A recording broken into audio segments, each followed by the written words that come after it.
Qeveri ka hyrë pa program fare, ju e dini shumë mirë, kemi theksuar disa herë, dhe po ashtu program social nuk ka fare, sepse bazohet vetëm në implementimin e atyre ligjeve të cilat i kemi pas ne.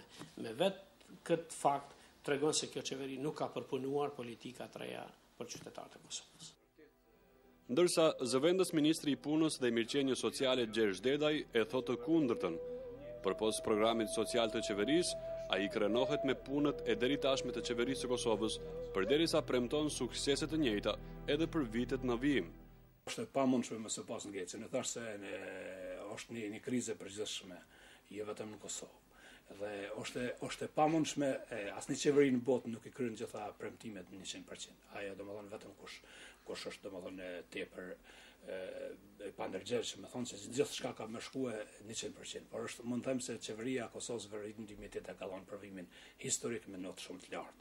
Dhe jam shumë optimist që gjatë vitit 2009, 2010 dhe deri vitin 2011 do të përmbush në mënyrë të kënaqshme dhe mund të them në mënyrë me sukses të plot, premtimet parazgjedhore do të jetë ballhapur, domethënë para qytetarëve të Kosovës, se ne japim llogari qytetarëve të Kosovës. Kosovo has seen growth over the last 5-6 years. The government has started seriously the reform process. You would remember that there was a donors conference in Brussels last July, where the government presented its priorities. So far, the government is on track, but there is a lot of work that needs to be done. We do not have in the statistical office enough capacity to move forward in terms of quick data, but Një vështrim tjetër jep Avni Zogjani nga Qohu. Ai mendon se qeveria e Kosovës është e interesuar të shpenzojë para vetëm sa për të ikur suficitit. Sipas tij, është shumë e lehtë të shpenzohen parat në rrugë dhe në ndërtimin e shkollave, por është shumë e vështirë të krijohen politika të mirëfillta sociale për të arritur suksese të shpejta. Prioriteti i qeverisë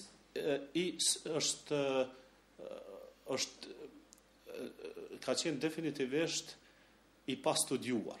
Domethënë prioritetet e qeverisë janë vendosur pa ndonjë studim paraprak.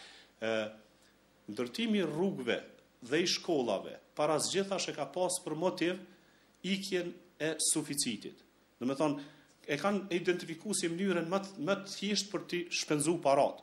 Sepse nëse do të krijoni një plan të integruar për luftim të varfërisë dhe për zhvillim ekonomik, atëherë do të kërkonte shumë më shumë punë, kohë dhe shumë më pak do të dukej në praktikë. Në infrastrukturë, ne mund të themi se diçka është bërë sepse shihet qoftë në asfaltimin e rrugëve ose në ndërtimin e shkollave.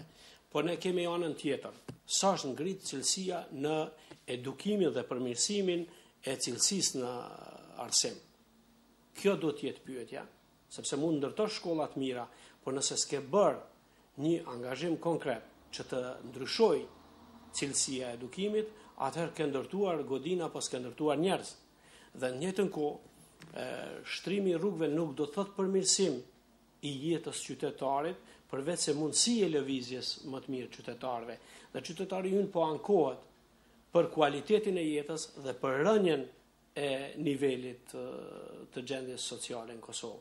Prandaj ne kërkojmë që këto të jenë të harmonizuara, jo në një segment të ketë shumë investim dhe në anën tjetër të ketë shumë rënje. Problemi kryesor është që mungesa e një plani të integruar të luftimit të varfërisë, që eventualisht do të kthehej pastaj në zhvillim ekonomik, ka bërë që qeveria të kujdeset vetëm për shpenzimin e parave për të ikur suficitit.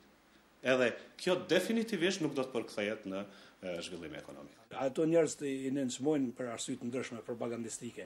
Mirë, po gjonat janë kanë ndryshuar në mënyrë marramendse. Vetëm delni edhe merrni makinën edhe filloi nga Prishtina për Ferizaj, do ta shihni Kosovën në një pamje krejtësisht të re.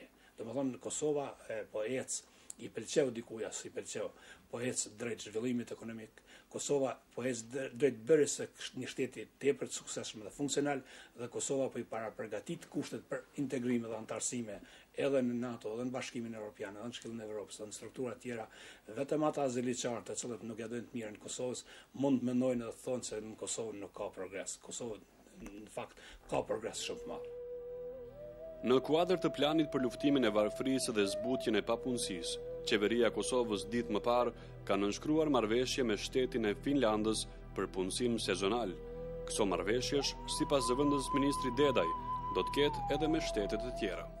Unë e them faktin se në Kosovë ka një varfëri që është tepër shqetësuese dhe do të përballemi me te, jemi shumë të gatshëm që ta luftojmë, dhe çështja e kryesore që duhet ta luftojmë është çështja e zhvillimit ekonomik të Kosovës, hapje vende të reja të punës, qoftë në Kosovë, prioriteti ynë është që të hapim vende të reja të punës në Kosovë, por të kemi edhe një punësim alternativ sezonal në vendet e Bashkimit Evropian. Unë kam pas edhe si ministër marrëveshje të cilat janë varë më shumë nga shtetet tjera se sa nga ne.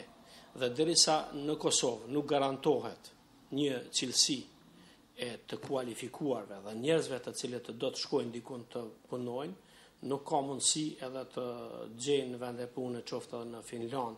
Prandaj dyshoj në këtë marrëveshje për arsye se kemi pas edhe marrëveshje të mëhershme kur nuk kanë pranuar të zbatojnë shtetet e ndryshme.